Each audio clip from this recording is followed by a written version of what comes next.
O IES número 1 volve estar de noraboa. Os alumnos José e Claudia recolleron na Coruña o seu recoñecemento Megabau, un premio que se entrega aos que obtiveron os mellores resultados na ABAU de cada ano.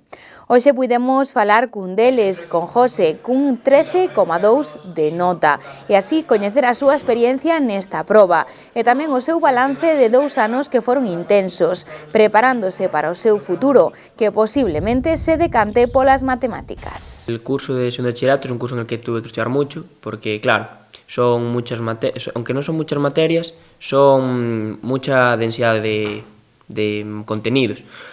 Sobre todo en filosofía, historia, son asignaturas que tienes que dedicarle muchísimo tiempo. La parte positiva es que tuvimos profesores bastante buenos, entonces, claro, las clases ayudaban mucho, pero luego aún así el trabajo en casa era bastante.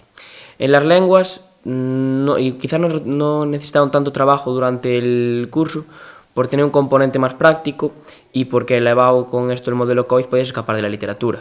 Entonces, quieres que no, son 11 temas menos que tienes que estudiar. Por otro lado, matemáticas es una asignatura que a mí siempre se me dio muy bien, y aunque a algunos compañeros le parecía difícil o no, a mí se me hizo bastante amena. Es que yo ya de pequeño ya participar en Stalmat, que era un programa de estos de matemáticas, en el que se daba en la Universidad de Santiago, y que hicieran un examen y me seleccionaran, entonces tenía que ir ahí todos los sábados. Y ahí creo que empezó mi afición por las matemáticas, que es lo que creo que voy a estudiar. Luego en lo que es física y química son asignaturas muy prácticas, y a mí lo de los números siempre me fue bastante bien. Pero claro, los resultados en las de números fueron bastante buenos, pero en las de lenguas me costaron bastante más. Pero a ver, con esfuerzo se fue teniendo buenos resultados.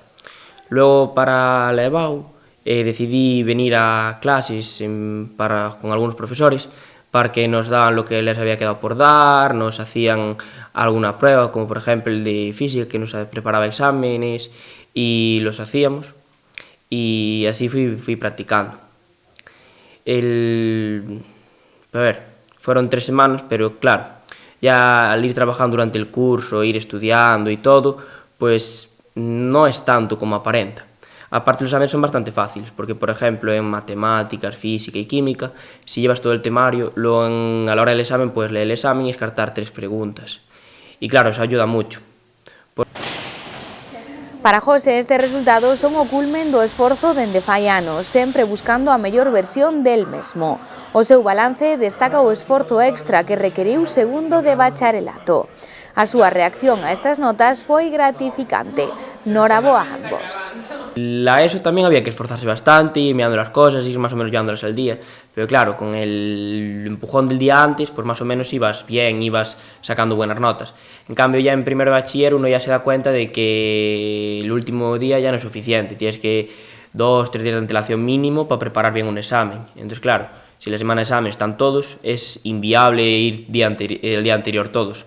Entonces, claro, ahí ya tienes que cambiar, esforzarte un poco más, ir trabajando al día. Pero claro, primero tampoco era tan complicado a nivel de contenidos. En cambio, segundo ya sí que requiere un esfuerzo superior. A mí me parece que el esfuerzo que tienes que hacer en segundo es mucho más que el resto. Porque claro, en historia son muchísimos temas, el profesor te los da, pero sí que es cierto que igual los tienes que resumir, añadir sus explicaciones, sus anotaciones, etc. Por ejemplo, en filosofía también es muchísimo, porque son una gran cantidad de temas.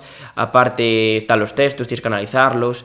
Nuestro profesor nos daba una lista de textos y nosotros nos lo explicaba en clase, pero claro, luego en casa tenías que mirarlos y antes del examen como que dice prepararlo. Entonces igual para esos exámenes 4 días, 5 te hacían falta bien, pero dedicándolos plenamente a ellos. En cambio, las asignaturas más prácticas como matemáticas, física y química, pues yo siempre tuve la fortuna de que se me dan bien los números. Entonces, igual un poco menos de esfuerzo me llevaban, pero aún así no es como las matemáticas de la ESO, que tú llegabas y eran cosas que si atendías en clase, hacías las cosas en clase, que te iban a salir. Fue gratificante, porque claro, tú ahí ves reflejado todo el esfuerzo que has hecho durante el curso.